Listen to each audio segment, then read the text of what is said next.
Good morning to those of you joining from North America, and good afternoon to those of you joining from Europe.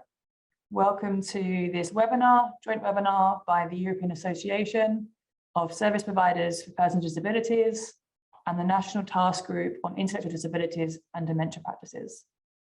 I am Rachel Vaughan. I'm Head of Operations at EASPD, and I'll be moderating today's webinar. For those of you who don't know EASPD, we're a European not-for-profit organisation representing over 20,000 social service providers in 34 different European countries. Through our work, we aim to promote equal opportunities for persons with disabilities through effective and high-quality service systems across Europe and beyond, in line with the principles of the UN Convention on the Rights of Persons with Disability. And we invite you to find out more about us via our website, www.easpd.eu. I'll start with a bit of technical information before handing over to our co-host to officially open the webinar. We have English to Ukrainian interpretation for this event, and you can start that by clicking the toolbar at the bottom, probably in the three dots with more, and selecting interpretation. We have speakers speaking in both languages, so most likely you will use interpretation at some point, so just make sure that you can use it. We recommend that when you select the interpretation, you mute the original audio source so that you're able to fully hear the interpreters. We also have real-time captioning, so you can also activate that by selecting the three dots and selecting the subtitle settings. If you have a question, please feel free to post it in the Q&A box, again, in the toolbar at the bottom. And if you want to say hello or tell us where you're joining from or have a general comment, please use the chat box, as we love to hear from you. This webinar is being recorded, and the recording will be made available on Monday on our YouTube channel, but also sent to participants directly. That's it from me on the technical aspects. Thank you again for joining us. And I will pass over now to Dr. Kathleen Bishop, the Vice President of NTG. Thank you very much, Kathleen.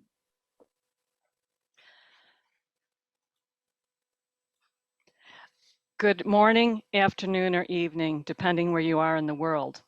Welcome to each of you joining us live and those many more who will be viewing the recording. I'm Kathleen Bishop, Co-Vice President of the National Task Group on ID and Dementia Practices.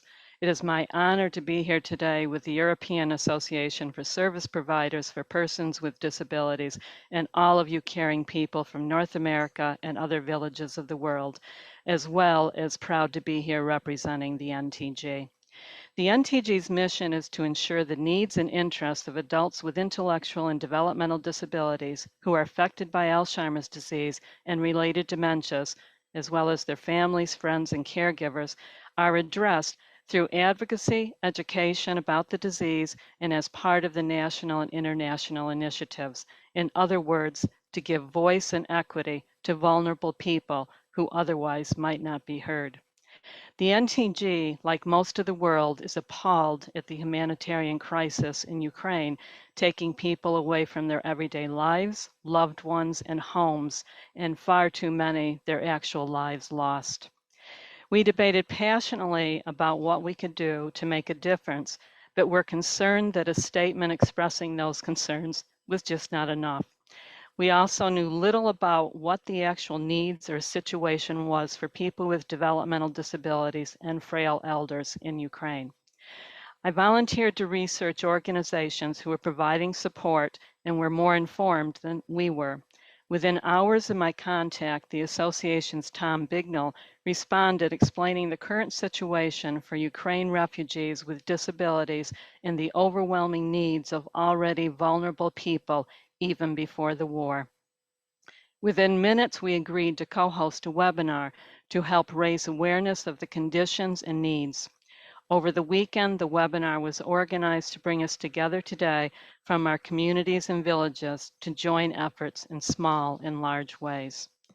Our speakers today are here to aid us to understand the immediate and long-term needs. We hope it will help each one of us determine our part in making a difference. Please join me as we hear from our speakers in listening intently, but also visualizing Ukraine in peace along with the rest of the world. We hear sounds of building all around to restore this amazing country and creating new services and supports for those vulnerable people we serve. I turn it back over to my colleague, Rachel Vaughn, who along with her team has done most of the work organizing so quickly this webinar. Thank you, Rachel and EASPD. Thank you very much, Kathy. And so now we'll move on to our first speaker, Oksana Zelonovich. She's a representative of the headquarters for humanitarian and social issues established by the President of Ukraine. Oksana, can you please tell us a little bit more about the situation of persons with disabilities, including those with intellectual disabilities right now? And thank you very much for joining us at this time.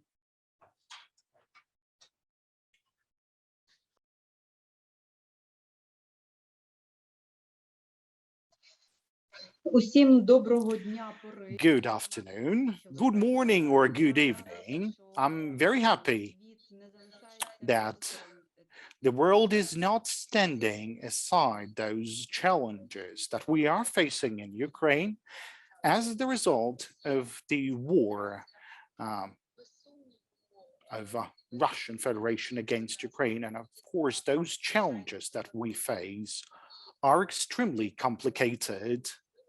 And at certain period of time, it's simply impossible to overcome those challenges using only the internal resources, particularly when it goes to people with disabilities or those people that require additional care, that require some more support in terms of their life or in terms of the services that they require. Let me briefly describe you the situation as we have it, as well as the challenges that we are facing and some of the needs that we have. And those needs could be covered through the support from the EASPD. The frontline covers a lot of the territory in Ukraine. And of course, there is a lot of people with different types of disabilities living in close proximity to the front line. It could be intellectual disability, it could be different forms of disability. So in some cases, they don't understand what is happening. What is even more problematic and challenging is that the cities are being constantly shelled and bombarded. Therefore, there is not a single place in Ukraine that could be considered safe, where you won't be needing to proceed to the bomb shelters on a time-to-time basis, and where you won't need to have this extended mobility. Therefore, our country has initiated the evacuation procedures for people with disabilities, particularly those with a limited mobility, particularly those with intellectual disabilities outside of Ukraine. And there's a number of directions that we are proceeding. First of all, we are assisting in evacuating the family members and those families with a person with disabilities or having a child with disabilities. So we're trying to evacuate these families to the national borders, to the neighboring countries by trains or by buses. We are, of course, the most convenient way would be to use the Ukrainian railroads and to have those people transported to the city of Helm, which is a Polish city. Just last week, we had a conversation with Deputy Minister of Poland, and we've asked to establish a special hub on the territory of Poland. That hub would be working specifically for people with disabilities, so that later on we would be able to use this hub in order to accommodate the people with disabilities or and their family members. And further on, they could be transferred to the other countries which are very hospitable to our refugees. So my first request, or question rather, would be to organize a further tracking of the people with disabilities that we are currently moving to Poland or Romania, so that they would be finally accommodated in certain area over the period of this war. The second aspect that we are in need of assistance is the assistive technologies. Unfortunately, as the result of the shellings and bombardment of the residential areas, there's a lot of mines and there's a lot of ordnance that results in a lot of damages caused to civilians, and they would need some assistive technologies, prosthetics. Therefore, we do have a need in this type of assistance, and that need has, well, at least quadrupled. And we're trying to make sure that every person which is admitted to hospitals or to any other medical facilities, we would like to provide them with some sort of assistive technologies in order to ensure their mobility. Therefore, any cooperation in supplying some assistive aspects, that would be of a crucial importance. We've already started cooperation with the World Health Organization in order to, well, receive some support. We are currently still establishing proper dialogue in order to identify what sort of supplies can they provide to Ukraine. Still, we are calling upon another partner organizations, as we do need some technologies and some facilities like that for our hospitals and medical institutions. Now, the third area that we need your support and assistance is the presence of people with disabilities, particularly those with intellectual disabilities, in the different boarding institutions. Unfortunately,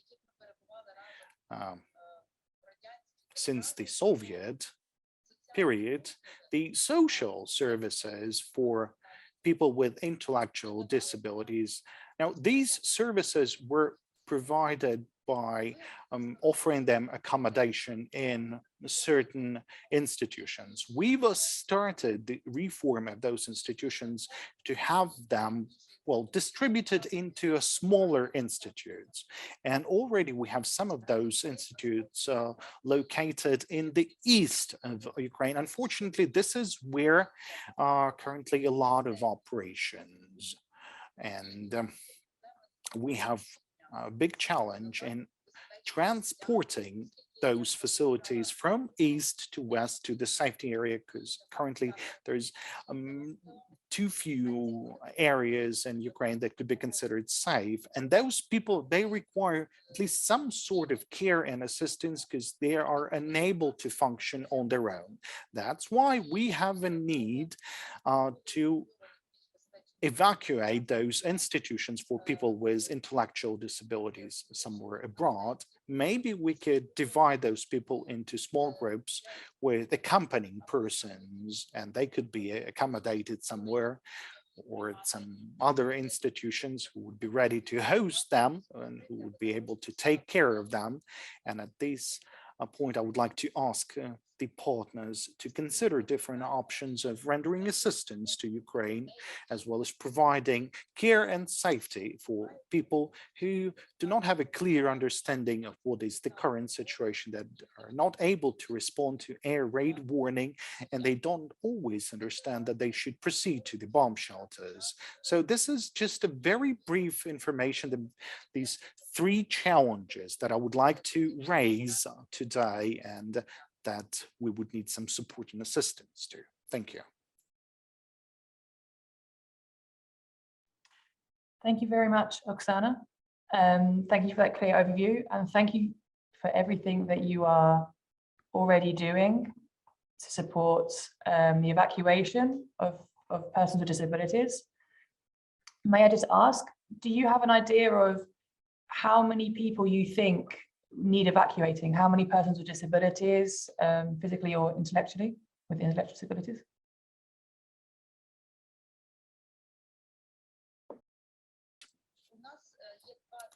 Well, we have 20 institutions or facilities that need to be redeployed, so to say. And on the overall, there's up to 4,000 people that require evacuation. And of course, we are considering possibilities of moving them to the west of Ukraine. We're currently establishing additional premises in the west of Ukraine in order to provide care and accommodation to them. But that's a lot of expenditures. We need to move the personnel, we need to move the accommodation, and of course, it's very difficult to find new premises in those small number of safe areas that we still have, considering that there is 4,000 of people. And of course, we can talk about the quantity, the diagnosis, the male and female, and if at least some of them could be evacuated abroad, that would also really be a considerable assistance to us. Yeah, so that's very clear. For what's needed now is accommodation in other parts of Europe, where people are able to host refugees with disabilities and support in this action alongside the provision of assistive technology. Thank you very much, Oksana. I'll move on now to our next panel. If there's any other questions, we'll come back to you. And feel free to post your questions in the Q&A box. So now we will move on to our panel, and we'll hear about the situation for refugees with disabilities and the social services who are hosting them, as well as the work of some external partners. We're going to jump around a little bit geographically now. So we will start with our first speaker in this panel, Barbara Mirrell, the Chief Executive Officer of ANCOR Foundation, to tell us a little bit more about what you're doing from the US. Thank you very much. Thank you, Rachel, and thank you to the over 300 people who have registered and are attending this webinar. I'm so humbled to be part of this panel. I'm just so deeply grateful for the organization that EASPD and NTG did. Thank you, Kathy, for getting this before everyone.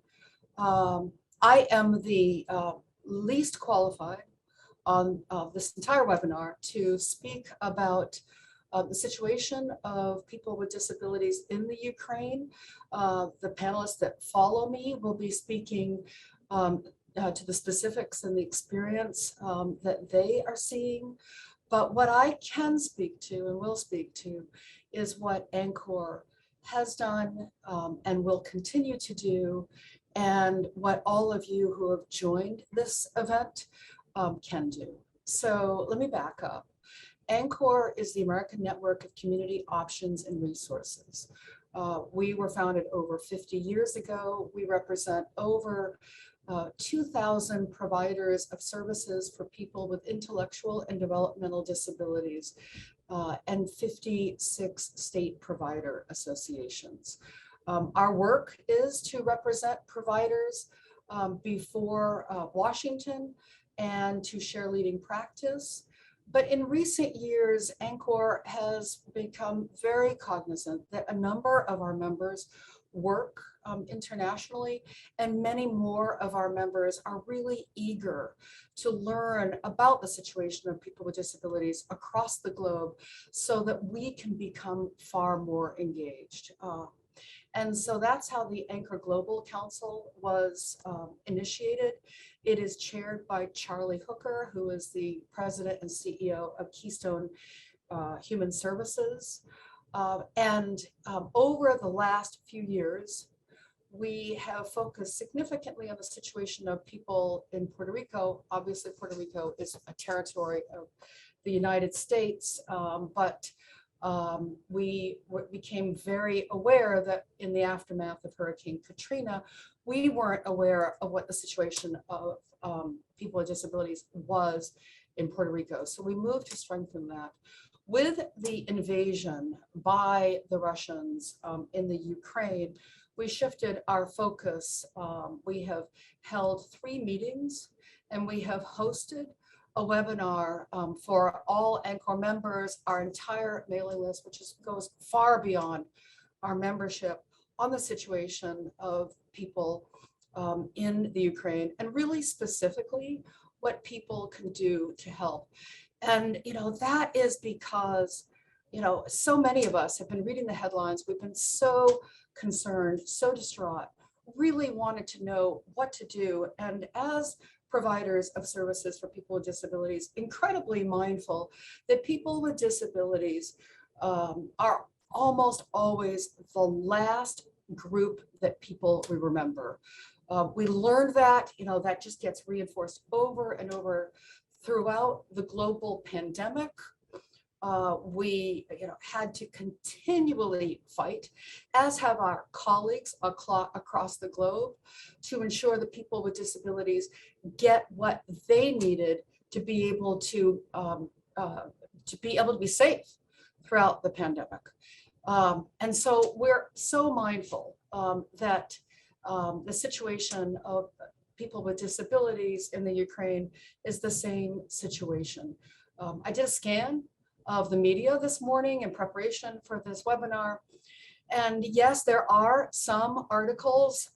Forbes has an article, and CNN has an article, and CBS News has an article on specifically what the situation is for people with disabilities and their families in Ukraine, and the folks that are managing to get out. But the amount of media attention is nowhere near what it needs to be. So this is, our message, and this is what we are continuing to do. We are continuing to put the spotlight on the need to support our colleagues in Europe who are on the ground and able to respond to this situation. Members of the Anchor Global Council, from the beginning, we had to hold folks back. Folks wanted to book a flight to go directly to Moldova, to Poland, to Romania, to be able to be right there and help. And the message that we got from our colleagues at EASPD was, hang on, hold on, please. We have enough people right now, but what we really need is your generosity. There's an extraordinary need for money and an extraordinary need for targeted money specifically for people with disabilities. So my message is, if you belong to a national association and your national association or your state or regional association hasn't been communicating about the need, please get in touch with them right away. Please share all of this information, share the resources that are going to come out from this so that people know exactly how they can donate. If you have connections to the press, obviously either in the US or in Canada, please get in touch and make that connection and press upon your press connections that there needs to be far more focus on this. The need is great. It's going to be a long-term need. And we're in it for the long haul. I love the way Kathy started this in greeting, everyone across North America and in villages across the globe, because we know that we are all interconnected. And what is happening to people with disabilities in Ukraine, if we don't respond, ultimately could be what happens to all of us. So thank you so much. Thank you very much, Barbara. And I think you're very right that it's important that we make sure that the experiences of persons with disabilities are not forgotten in this conflict, and that we ensure that the information is being collected on persons with disabilities. Right now, it's quite unsure about how many refugees are there with disabilities, so that we can better support them. So it's really important that we continue to make sure that we're raising awareness and also collecting data on persons with disabilities in Ukraine, and also evacuating. So now I will head back over to Europe for our next speaker, and I'd like to ask Alexandra Korostenko to speak next. Alexandra is a professional caregiver in an early childhood intervention team from Kharkiv in Ukraine. She's a mother of a 2-year-old child and a physical therapist. She took refuge in the western part of Ukraine before making the journey to the Netherlands, and is now being hosted by an EASPD member, Soft Tulip in the Netherlands, who we'll also hear from. Alexandra, we're very happy to hear that you're safe, and so is your family, but I understand that it must have been a very difficult journey. And could you please tell us a little bit more now about the experiences of persons with disabilities and their caregivers had during their journey from Ukraine to the Netherlands? Well, good afternoon.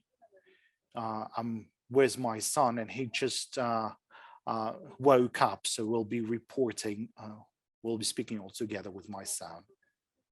And there's really a fresh experience, and there's full of emotions. Still, I have my personal experience of how to evacuate from Ukraine together with my family. I was together with a number of families with children with disabilities, with different developmental disabilities. And there was a lot of discussions and conversations, particularly on the procedure of the evacuation. And just before me, my friend said that there are many challenges that you would need to overcome, because some people in our bus during the evacuation, they couldn't take any accessories or anything else that children would need in order to function properly, in order to function independently, or with the help and assistance of their parents. And while talking to those families that receive support from the organization, we've heard many stories of crossing the border to Poland when everyone was evacuated by themselves, and they had to spend something around 13 hours to 3 days waiting at the border. I'm sorry, I do apologize, but the emotions tend to be overwhelming. We understand. Thank you very much for sharing your experiences.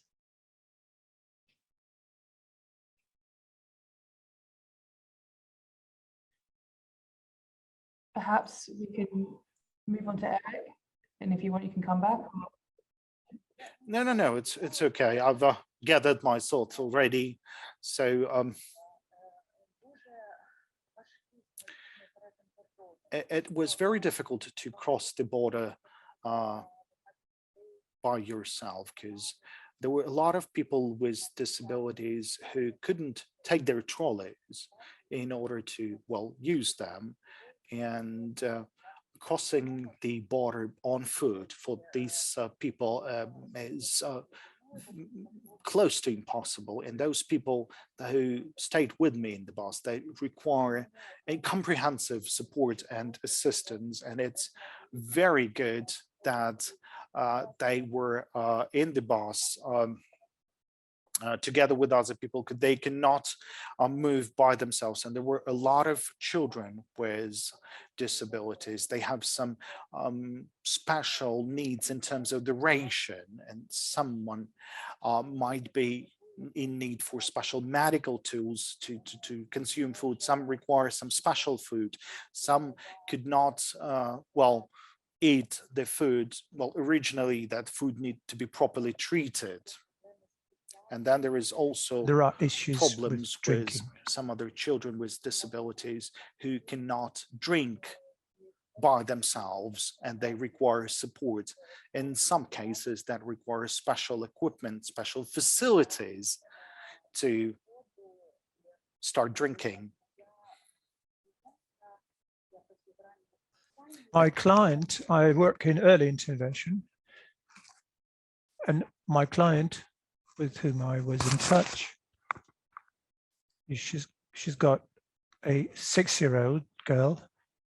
It has a heavy disability, and after they managed to make their way to Poland on their own, the girl ended up in a hospital because she was heavily dehydrated. She lost a lot of weight over the time when the family was making their way from Kharkiv on their own to Poland. There are a lot of problems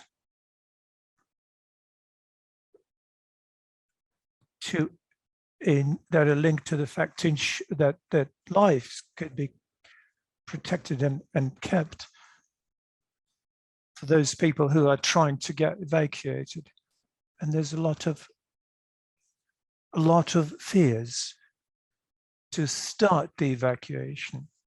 For example, from Kharkiv, where my family came from, and from other smaller towns, because there are a lot of shootings. I mean, the Russians are shooting the green corridors for the Russian military. Do not hold their fire, do not stop firing. They just they violate the arrangements and agreements made for the green corridors to be spared the shelling or shooting when they start evacuating people. So therefore, what this is to say, there are a number of problems that pop up. The people I was going in the bus with, the people with disabilities, some of them managed to make it to the city of Lutsk by themselves or with somebody else, and there they gathered, and then from there they were collecting our group. But sometimes, though, to get to the west of the country is very difficult. It's not simple, because trains are chock full of people there. We were going by car, my family, I mean, and at one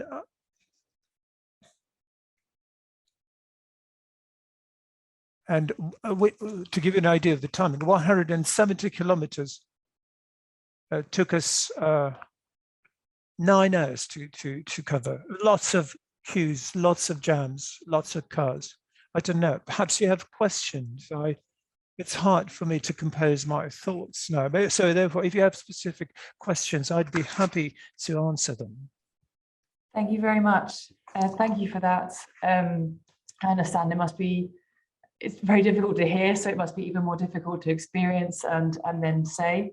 I think what you've said to me, the biggest thing that comes out is that this war must be stopped, and having people shot at for trying to find safety is not right, and what needs to happen is the war needs to be stopped, and as well as supporting those who are escaping, there needs to be political pressure to ensure that peace is found as soon as possible, and that those who want to escape are able to do so safely. As Alexandra said, if you have any questions, please post them in the Q&A, and maybe while you're doing that, I will move to Eric. Eric works in Soft Tulip in the Netherlands, who is currently helping to host over 200 refugees from Ukraine, including Alexandra. So Eric, can you please tell us a little bit more about what you're doing? Thank you. Thank you, Rachel. Thank you for this opportunity to share the experience we have now from the Netherlands in finding good housing for people with refugees with disabilities coming from Ukraine and their caregivers. Maybe a few words about Soft Tulip, because we have quite a special organization. We are a foundation, but we are conformed by 4 big service providers in the Netherlands of people with disabilities. Service provider for elderly care and mental health issues. So we have a network in the Netherlands, but we work in Ukraine since 2006. Sasha, who just impressively spoke about her experience, I know her, I think, since 2010. when we started to promote early childhood intervention in Ukraine as an alternative, as a preventive system for the institutionalization of the children. That was mentioned actually also by Oksana in the beginning, in the first intervention, that Ukraine still faces a big problem with institutionalized people, many children and many adults. So we have been working on that, working to improve quality of care inside the institutions and trying to prevent through early intervention that children are institutionalized.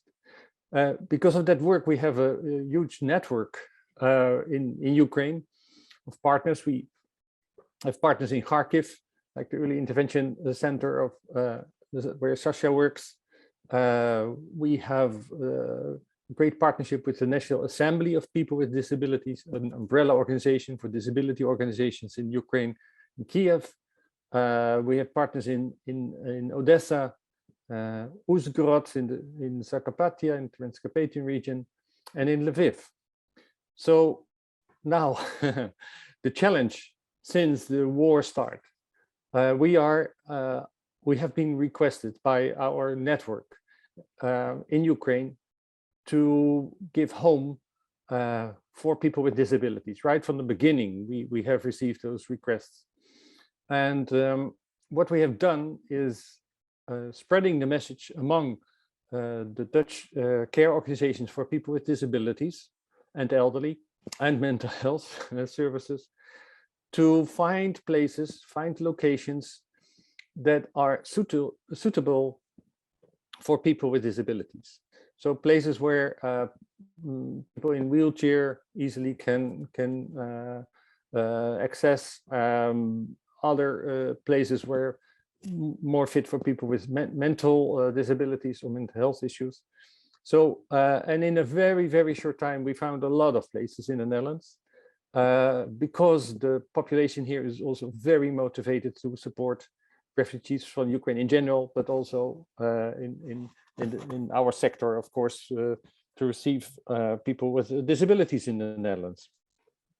So in a very short time, places that were empty, facilities that were empty, ready to be renovated or to have another destination, they had to be renovated very, very fast, refurnished, refurbished, made nice again, so that we could receive people with disabilities in the Netherlands. And so in just in 2 weeks, we have been able to receive now 282 persons from Ukraine. So people with disabilities and their caregivers, mostly family members. The youngest is a baby of 3 months, and the oldest person is 82, with all different support needs, and people with disabilities, also blind people, people with spinal cord injury, with mental health problems, with mental disabilities, etc. So all different groups, and what we try to find is the right accommodation for each of those persons, so based on their support needs. And we have specialized organizations in the Netherlands for different types of disabilities or support needs. But the whole process is very complicated. Alexandra, Sasha just mentioned the complex situation inside Ukraine. So you can imagine how complicated it is to get a person with mobility problems or being blind or physically disabled, to transport the person, and it's a huge country, as you know, from the eastern central part to the western part. So it's a long, exhausting journey, and very complicated and expensive also. Then people get to the border. Inside Ukraine, there are also millions of people on the run, so a lot of refugees. So my counterparts in the western part of Ukraine, but also in Odessa, they are providing their services, daycare services for children with disabilities, early childhood intervention services, But additional to that, they receive children from internally displaced people and providing humanitarian aid to their families.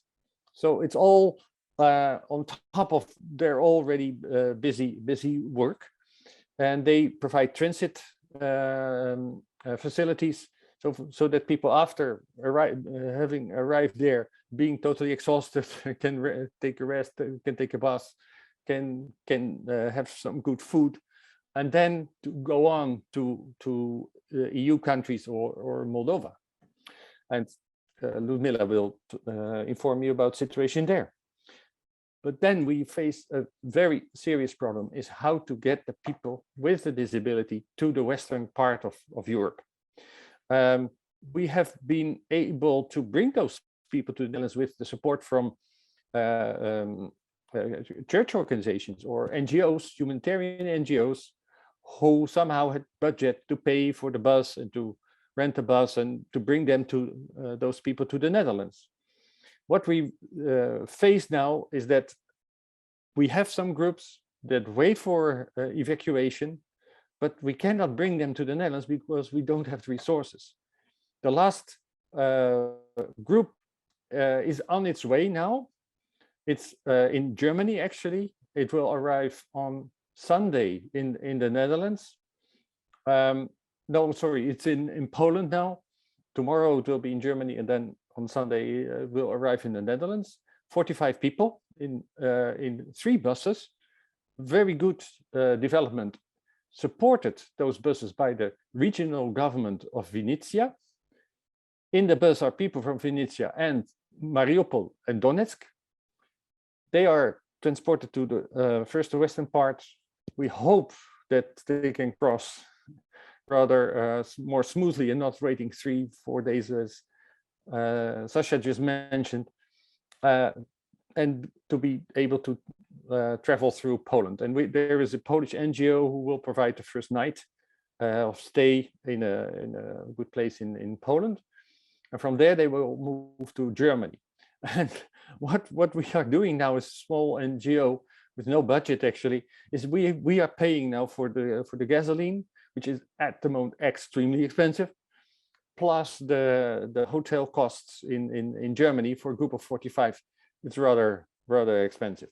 So this is and there are other groups we cannot bring to the Netherlands. We do have quite some more facilities, and there are several service providers who want to give their facilities, but at the moment we have to say, no, let's wait, because we cannot guarantee that they will come, that the people can come due to the transport problem. Oh, that's an issue. Another issue is the communication, the coordination within the Netherlands, the coordination between our team, Soft Tulip team, the service providers providing the facilities for the people with disabilities, and the municipalities. The government has given the goal to provide at least 50,000 places for refugees in general. And some of the municipalities already have quite some big number of refugees in their territory, and they tend to claim places in facilities that are adapted for people with disabilities. But it takes so much time to bring the people with the disabilities that there is a danger that those places are filled up with families and people who do not have a disability, who could stay in another place. But yeah, the people with disabilities are still not enough, let's say that way, at this time in the Netherlands. So we have real problems with the financing. There's a coordination problem. We try to put it on to lobby here in the Netherlands, together with the Dutch Association of Service Providers for People with Disabilities, that municipalities will reserve those places for the people with disabilities, but that's still in progress, that lobby. And we definitely need an organized transport system for the people with disabilities from Polish border with Slovakia, with Moldova, of course, to those parts in Europe where they can receive well the refugees with a disability. So thank you very much, Rachel, for this opportunity to share my experience. Thank you, Eric, for summarizing so clearly some of the challenges that you face. Yes, particularly around transport is something that we've heard a lot, and having the resources and the finance to be able to ensure that transport is available, that once people have been evacuated, they can travel on to other parts of Europe. The coordination, interesting to hear that from the municipalities, they are saying they will accept 50,000 refugees, which when you think about it, sounds really good. But when you hear there's 4 million people who have fled Ukraine, it's sort of, you realize that that's really not enough. And we need to make sure that more is done by authorities. Just a good start. Yeah. I mean, from what we've been hearing, that's a very good start compared to some other countries. But it really is a drop in the ocean compared to what is needed. And you have here people like Eric running not-for-profit organizations, doing everything that they can to support the people who are coming out of Ukraine, but really more is needed at an authority level. So thank you very much, Eric. And now we will move on to Moldova. Ludmila Malkozy, the Regional Director of Keystone Moldova. So you've already been referenced a few times throughout this webinar. You're on the border and facing a wave of refugees day after day. So could you please tell us about what you're experiencing right now? Thank you very much.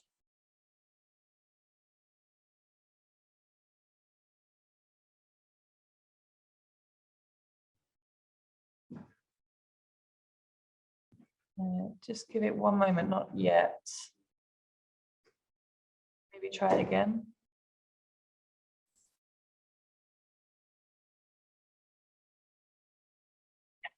Yep, there we go.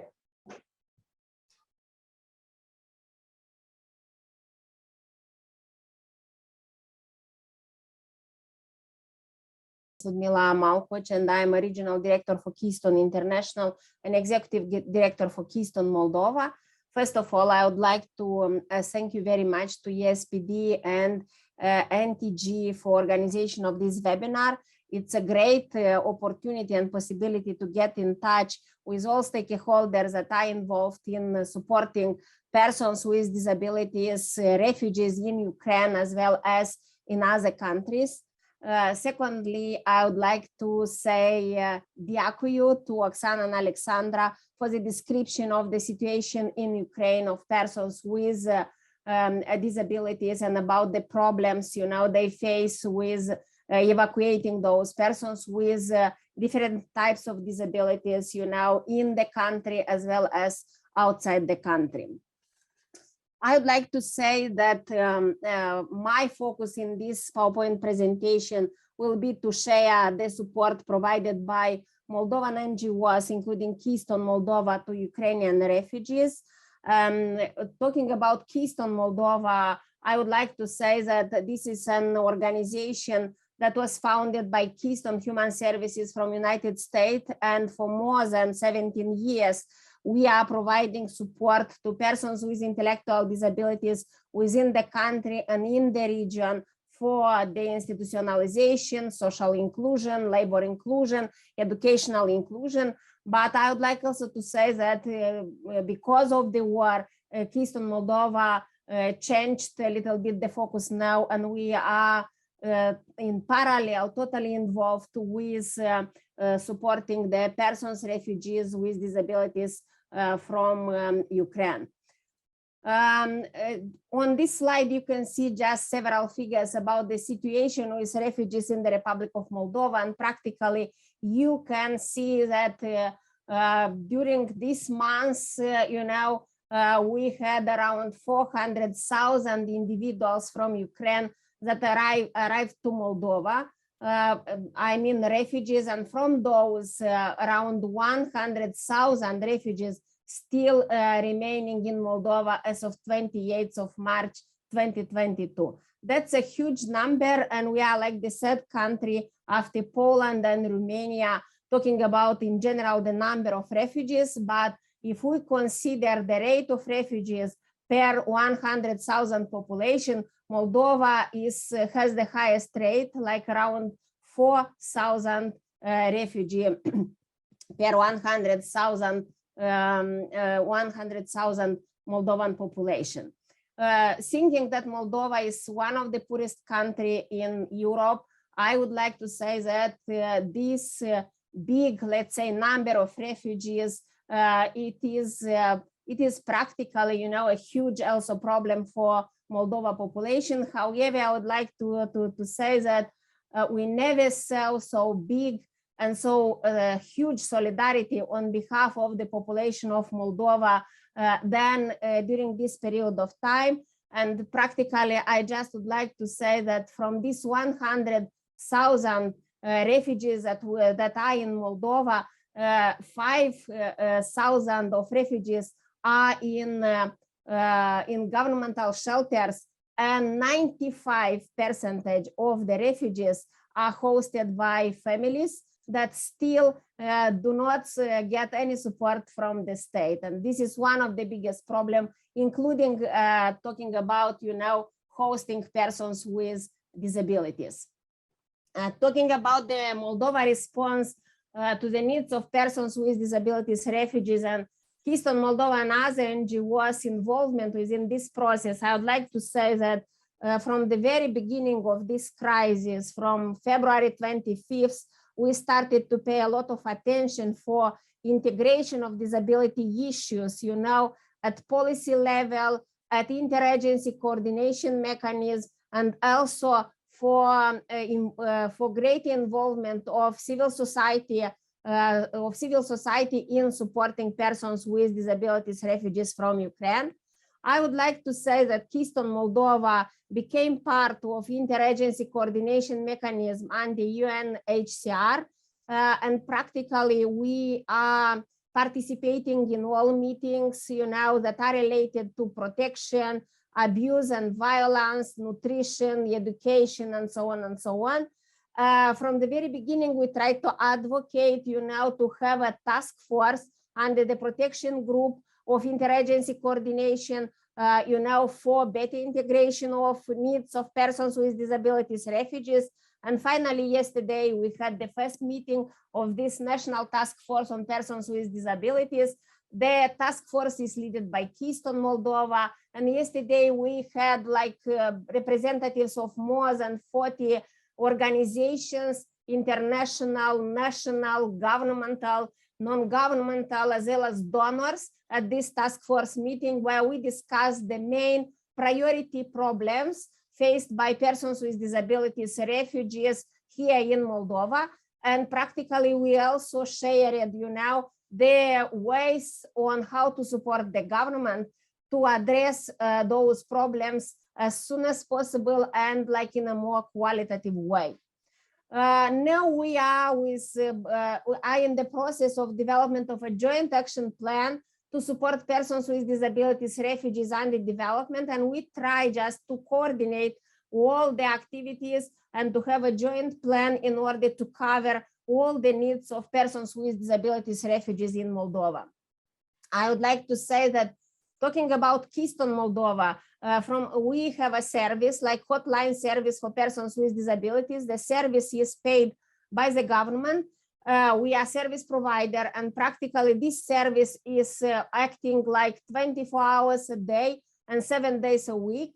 And from the very beginning of this crisis, we extended the service, including for persons with disabilities, refugees from Ukraine.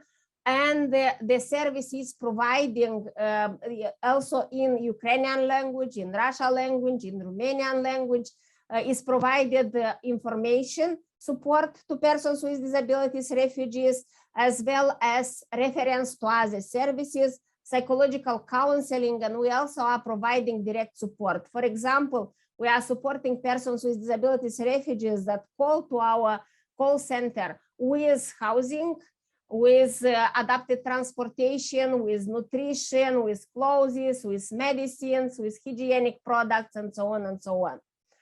I would like to say that just recently we developed a mobile team that will be linked to the hotline service. And in this mobile team we have a doctor, medical doctor, and we have also psychologists. They are working with Keystone for many years, more than 15 years, and practically they are very skilled in how to work, support, and refer and intermediate, let's say, problems that have persons with various types of disabilities. We worked mostly with persons with intellectual disabilities, mental health, but also, you know, that many of them, they have multiple disabilities and mobility disabilities and so on. That is why those specialists are very capacitated, and practically they mapped the hosting families throughout the countries. They are in relationships with the social protection department, and up to now we have on evidence like 17 hosting families that have persons with disabilities refugees. We mapped their needs, and we supported the first needs of those persons with disabilities nationwide. Now we also identified some international NGOs that try to map children and marginalized families within shelters, and practically we introduced this module on persons with disabilities in order to map all persons with disabilities from the shelters and to try to support them. Evidently, this is one of the biggest problems within the shelters, because the mobility of persons is very high, and we need to keep an eye in order to follow those persons and practically to understand better, you know, their route. Also, I would like to say that Keystone is supporting a blue dot for mothers, babies, and persons with disabilities at the custom, one of the main customs through which the refugees are coming.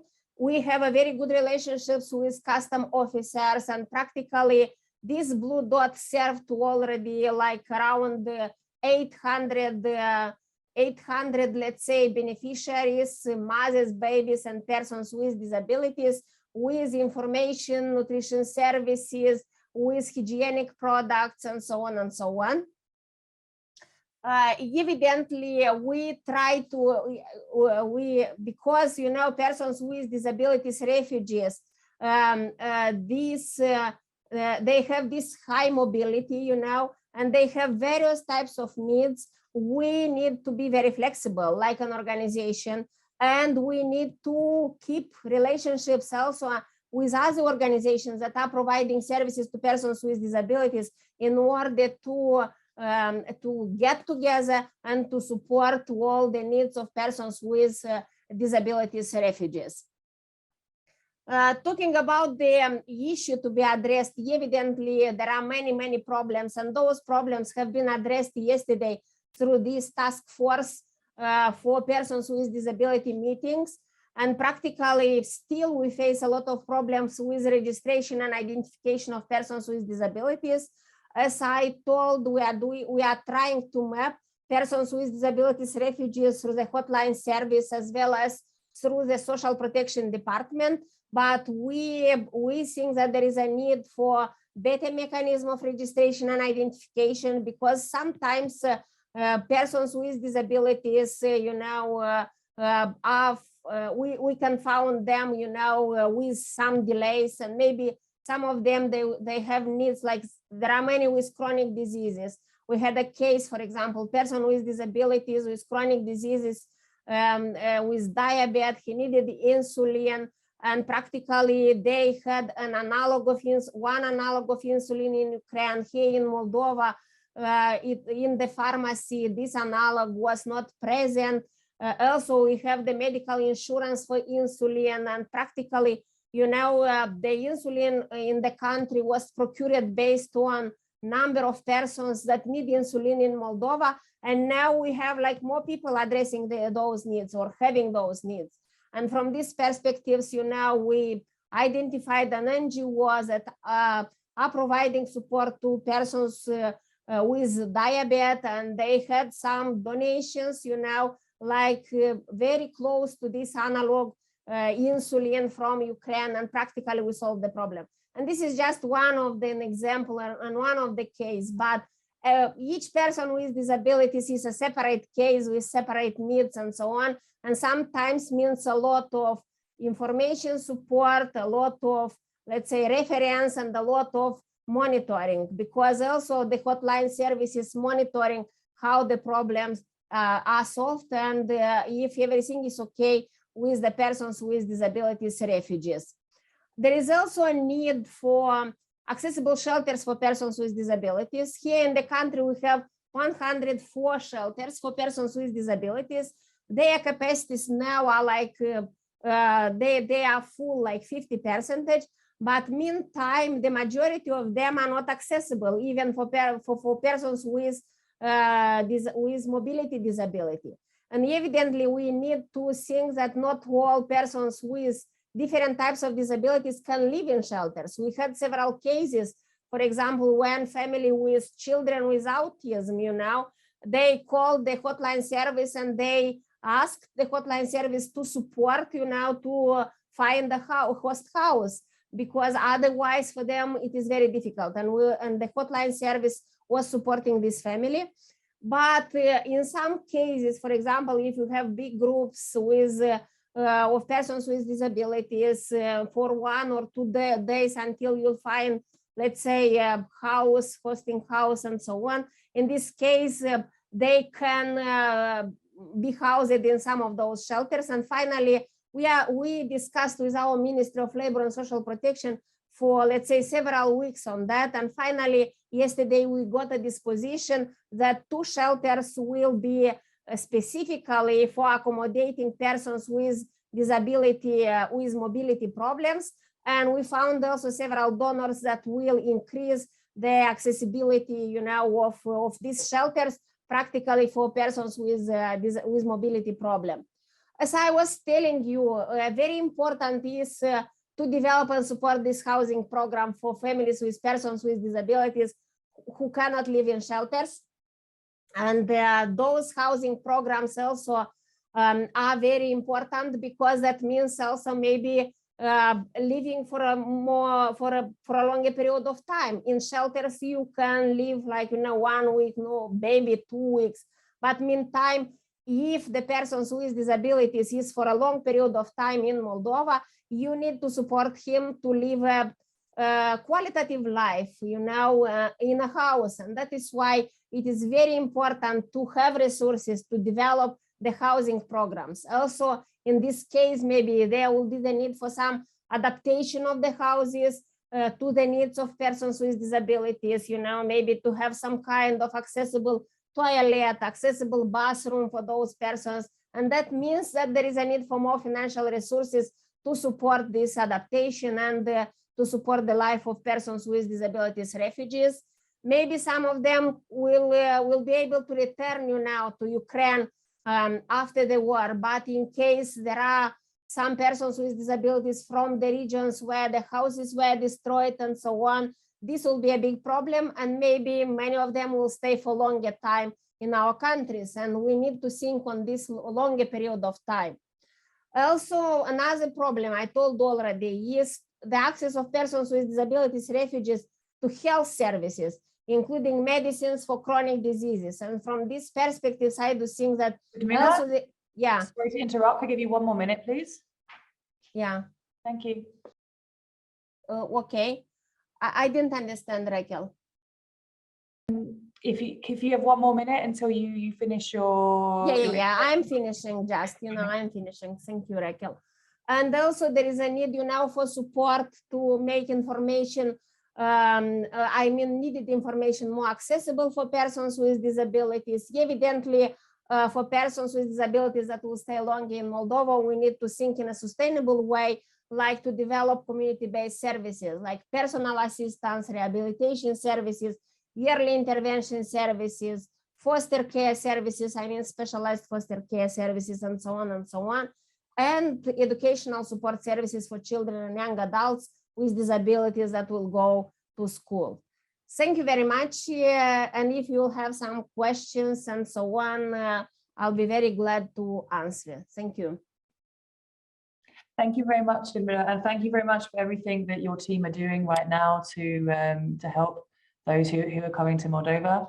I see a few questions in the chat noting on how complex this is. So much to coordinate, as has already been touched on by some of the other speakers, and how coordination here is really key, and having people here to coordinate this situation.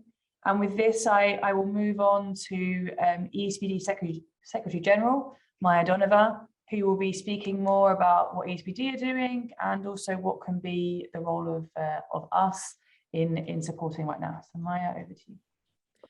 Thank you, Rachel. Thank you for everybody joining us today. Good morning or good afternoon to everybody. Well, it's an important conversation to have, and we at EASPD, we started to try and raise awareness on this topic since the moment it happened. It's very unfortunate what is happening, but I think that we are slowly realizing on a human, professional, personal, organizational, and any other level that saying thoughts and prayers will not help and will not fix, and it can be a very good start, but we actually have to act. And I would be very brief in what we've done and focus more on what we are planning to do in the next couple of months regarding the invasion of Ukraine by the Russian Federation.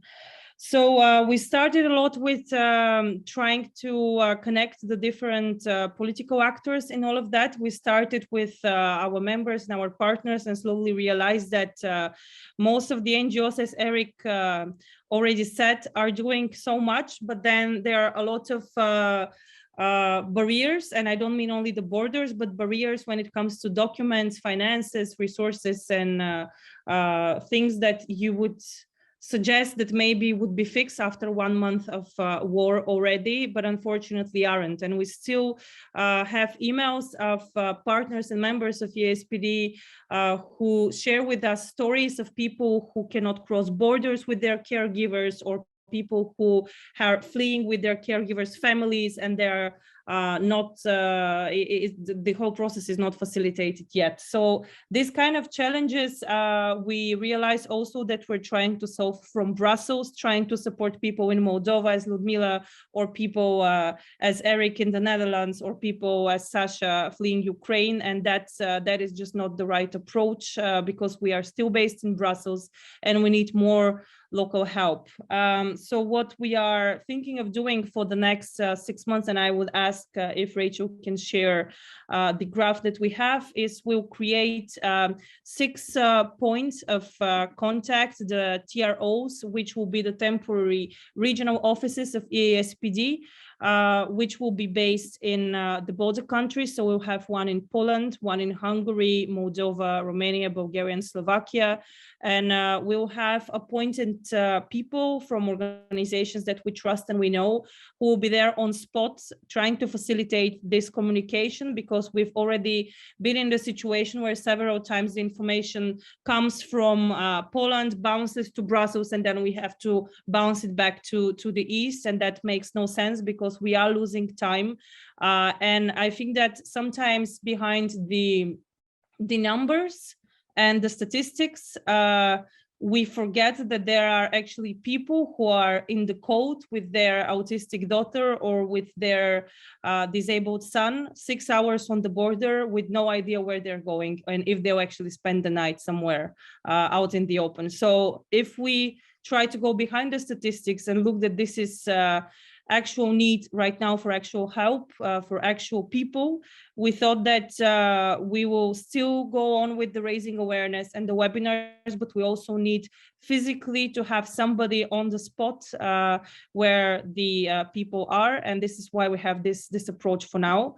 The main functions of these temporary regional offices will be coordination and ensuring that the humanitarian aid reaches persons with disabilities, and the few organizations which still function within Ukraine, and in a way to coordinate that the people with disabilities are still in the minds of the policymakers, because we have to say that in some of the documents that are publicly created right now, when it comes to Ukraine, there is not a lot of mention of the civil society sector and the disability as words even. So for us as EASPD, as representative network of the social service providers for persons with disabilities, is crucial that this topic is not forgotten, because as we keep on reminding, this is a humanitarian crisis within a humanitarian crisis.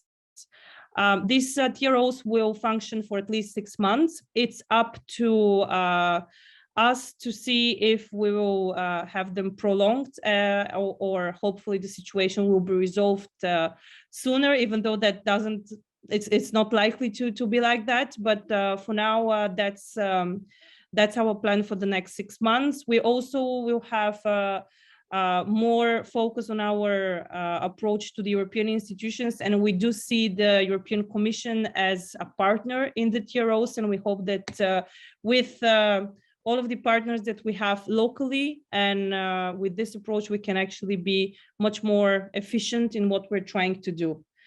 And maybe just as a conclusion, I would like to say that for us, it's been an honor to be able to support what is happening right now with the help of Oksana from the appointed headquarters of the cabinet of the president of Ukraine, with specialists like Eric, with specialists like Ludmila, with experts like Alexandra. And I have to say, I was thinking about it, that if some time ago, somebody told me I will be in a call with Eric, Alexandra, and Emily Vargas Boron in the chat, I would say this has to be an early childhood intervention webinar. I would never think that this would be support evacuation of Ukraine because Russia invaded. That still feels and seems surrealistic to me.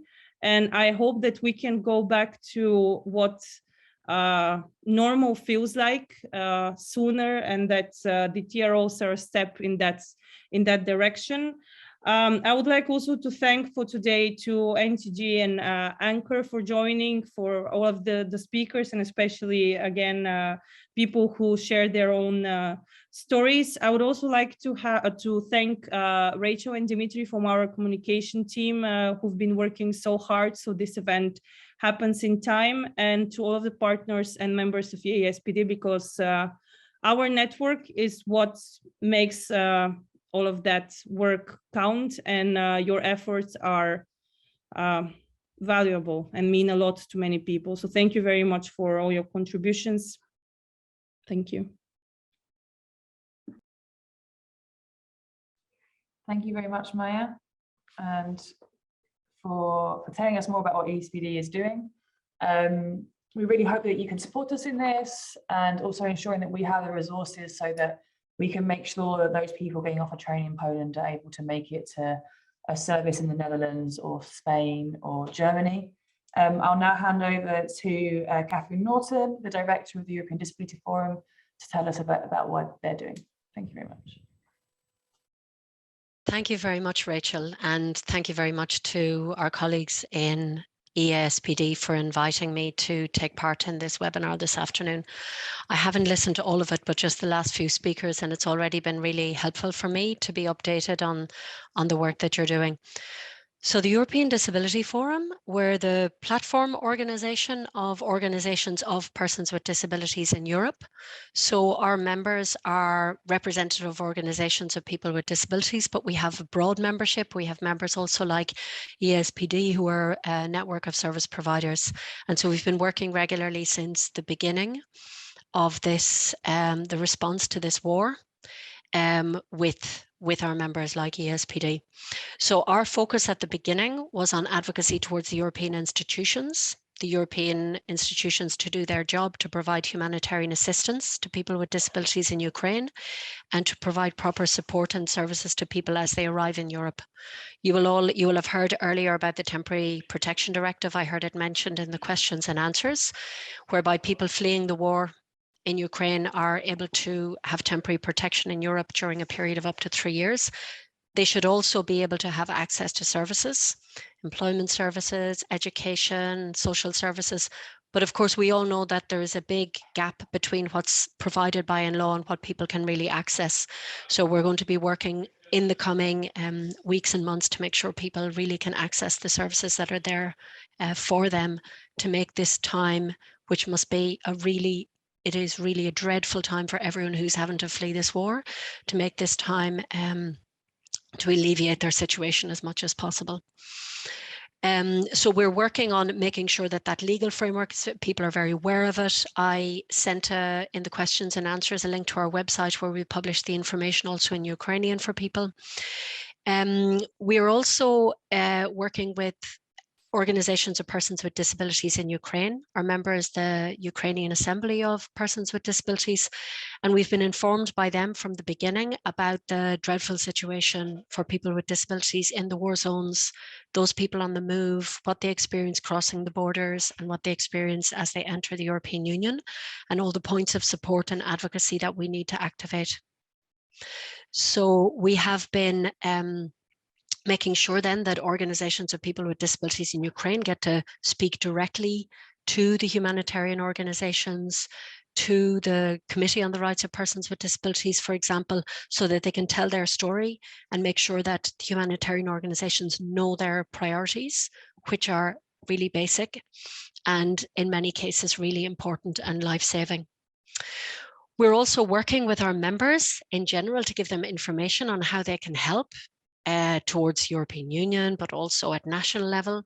And we'll do a series of briefings with our members as well on specific topics that are really important. They've been touched on already, I think, in your seminar. Like the topic we'll have next week is on child protection, because you will know that many unaccompanied children, many of them children with disabilities, have crossed into the EU, and they really need it to be identified and provided with proper support and services. And those briefings will go on over the coming weeks to make sure that our members are equipped to do the work that they want to do at the moment to support people fleeing the war.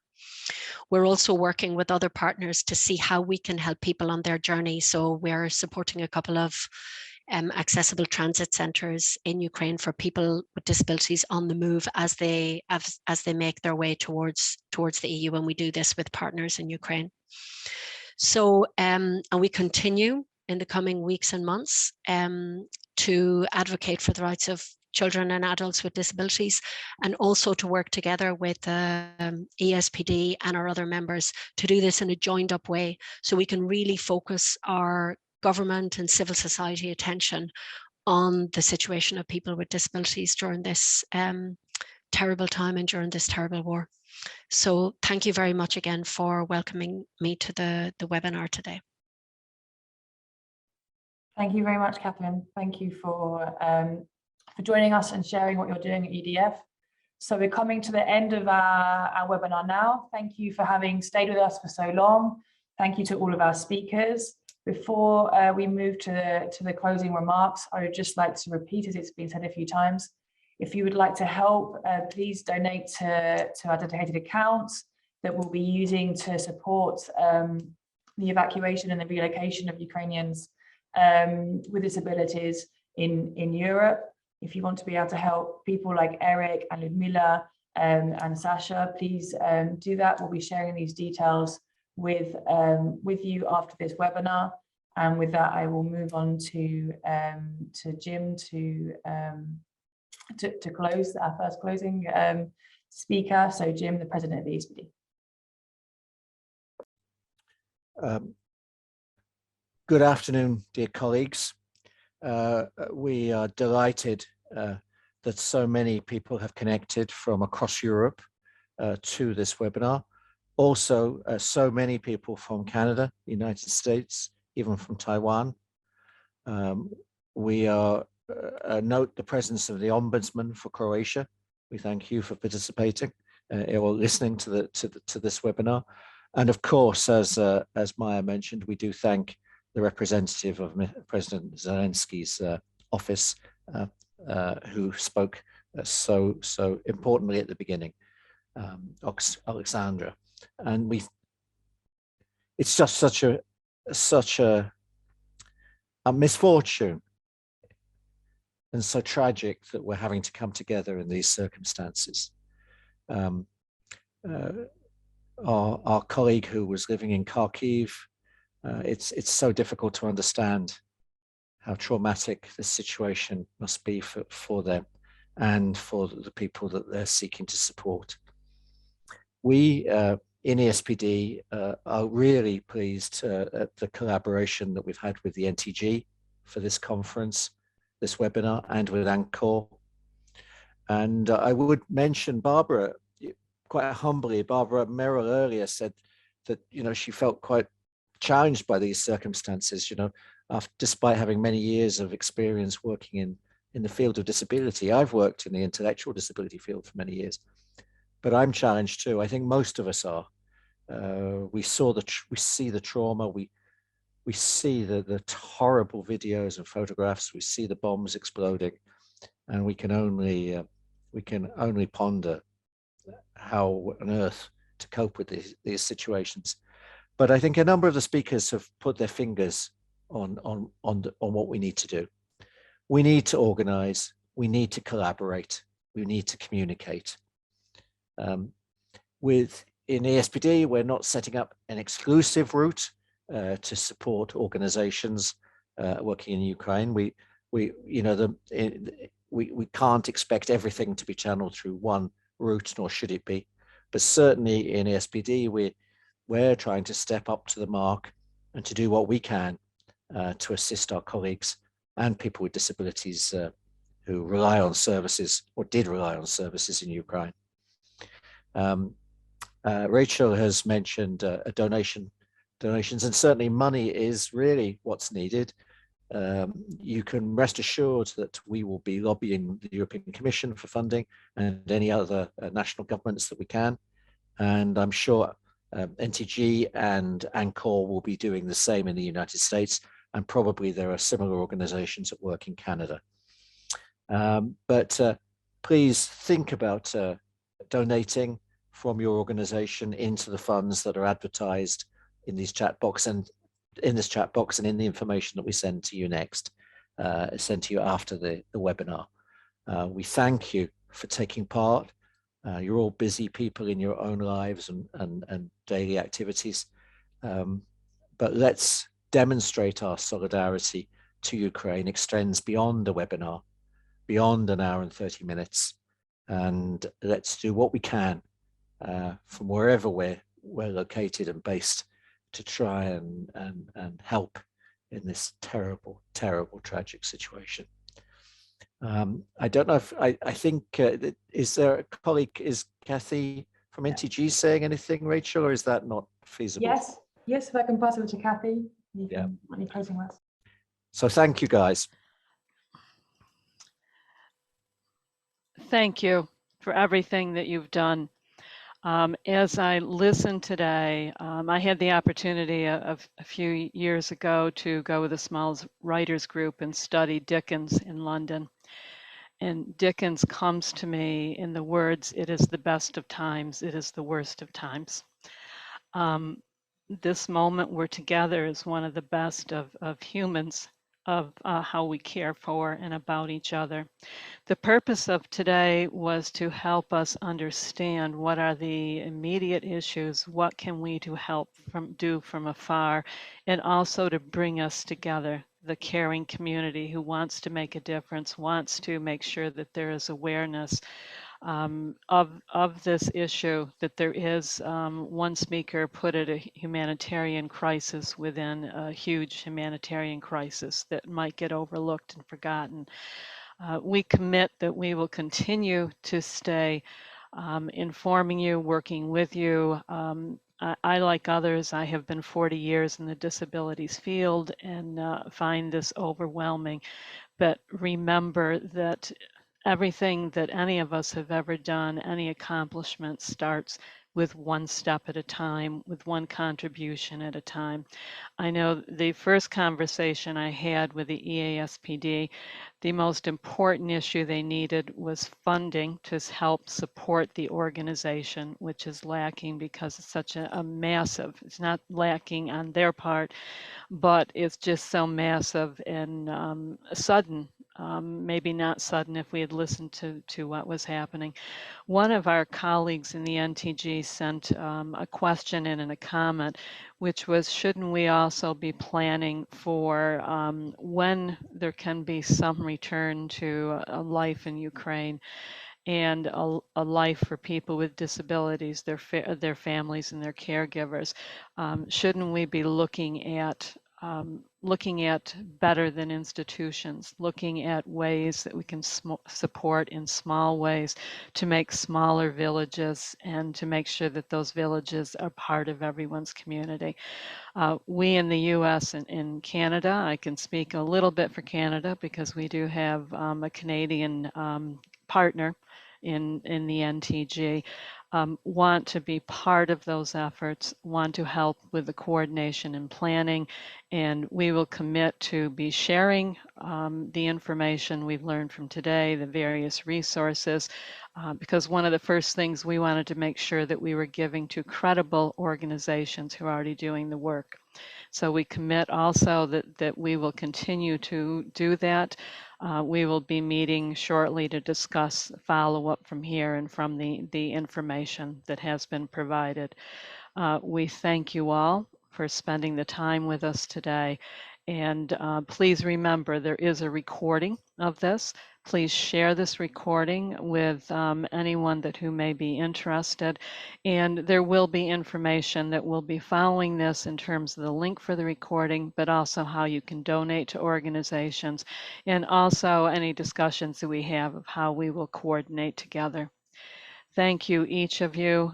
Your energies today will start to help make that one more step move forward to make a difference for all of the Ukrainian citizens and citizens around the world who are vulnerable. Thank you, everyone. Thank you very much, Kathy. Thank you, everyone, for being here. Thank you to all the speakers again. Stay safe. As has already been said, the recording of this webinar will be sent to you most likely on Monday. And also with further information on how you can help and how you can be kept up to date with what we know about what's going on as we know it too. If you have any questions, feel free to contact us, and hopefully we can continue to work together. So thank you very much.